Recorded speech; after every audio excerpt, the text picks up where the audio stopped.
Marijuana social equity taxes are an interesting idea because there's been much destruction caused by the war on drugs, specifically marijuana, the most used drug in America at the moment.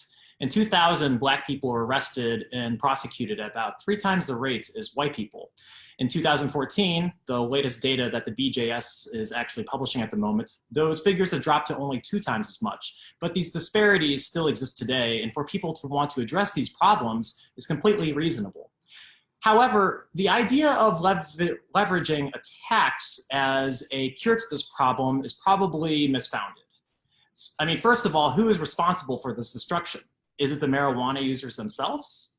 I would say no. I would say it's actually society at large. So if there is a program that we want to put in place in order to address some of these disparities, such as expungement, maybe a cash transfer to everyone who is just unjustly put in prison for a law that should have never existed. If we want to fund those types of efforts, society as a whole should probably pay for it, not marijuana users themselves. Additionally, leveraging a tax only strengthens the black market, where we see regulations and taxes at the highest rates across the country. The states that have levied the highest taxes, those are not coincidentally the states that have the highest black market and are doing the worst at trying to get rid of these social issues. So trying to address this problem seems completely reasonable, but doing it through a tax is not the most efficient way to do it, and I would love to discuss how we're going to move forward as a society. The history of cannabis prohibition is steeped in racism, right from its roots when the fear of Mexican immigrants and the rebranding of cannabis as marijuana to reflect that was used to criminalize a popular and widely used medicine. Over the decades, Black and brown Americans have been punished for cannabis crimes at exponentially higher rates than whites. Legalizing cannabis is a big step towards racial equity, but it's far from enough. Today, cannabis is legal in some form in 42 states. 1 in 3 Americans live in a state where recreational use is legal. And yet in 2020, Black Americans were still 4 times as likely to be arrested for use than white Americans, despite roughly equal usage rates. It's clear social equity measures are necessary, but another government tax or regulation is not the way. Instead, we need to further free cannabis markets, reducing the barriers of taxation and regulation that keep those on the front lines of the drug war in the crosshairs of law enforcement.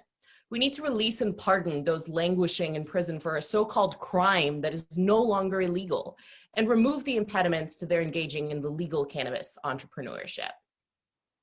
Hello and welcome back to another Millennial Minute. Today's tough question: should cannabis users pay an extra tax? You've already heard from our guests, Jacob Rich, he's a policy analyst for the Reason Foundation, and Kat Murti, she's the executive director of Feminists for Liberty. So part of the Millennial Minute is that we agree, and sometimes our panelists agree. And in this case, you both say the history is shameful and a tax is not the solution.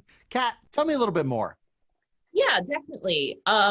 A lot of the problems that we see around cannabis, particularly the racist problems that we see around cannabis, really come from the fact of prohibition. And although I think that the people promoting a social equity tax have their hearts in the right place, fundamentally what they'll be doing is pushing cannabis back onto the black market and making sure that those who are most marginalized will be yet again targeted.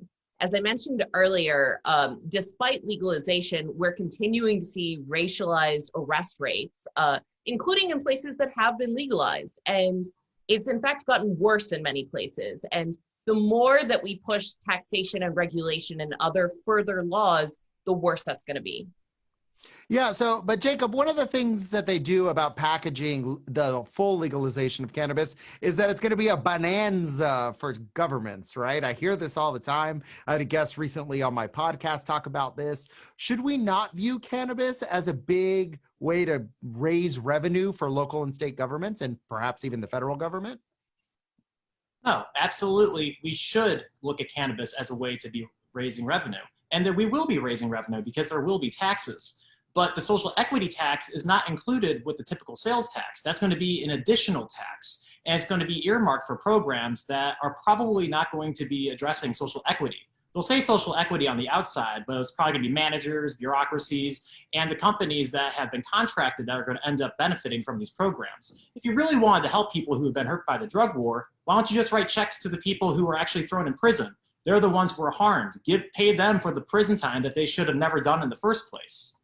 That's probably the most efficient way to go about it. So yes, I mean, I've written about how if we legalize at the federal level, we'll see tens of millions of dollars increase in the federal coffers. But the social equity tax, that's just an additional tax on top of the sales tax that already exists. And it's probably going to promote the black market, because the black market competes with the legal market. And the more expensive the legal market is through a social equity tax, the more sales the black market's going to have. And we're really just running around in circles, creating the same problems that we've always had.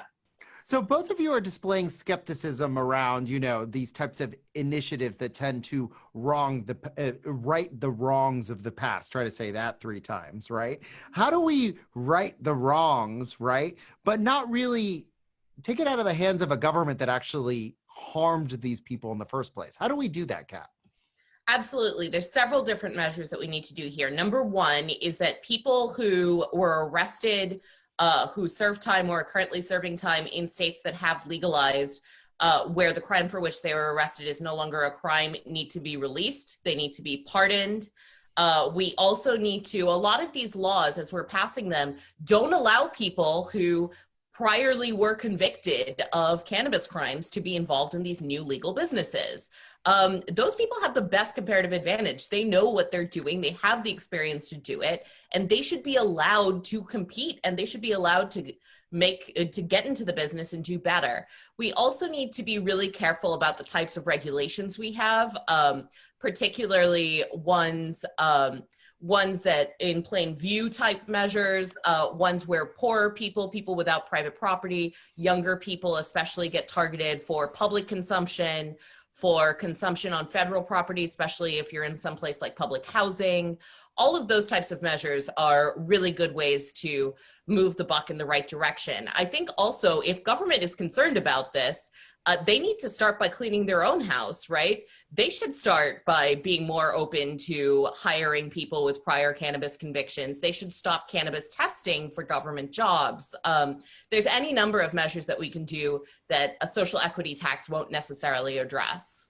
Aha, I have that same question for you, Jacob, because that's fascinating, right? You want to right the wrongs, but you are still testing people for federal jobs with drug tests. How does that make any sense, Jacob?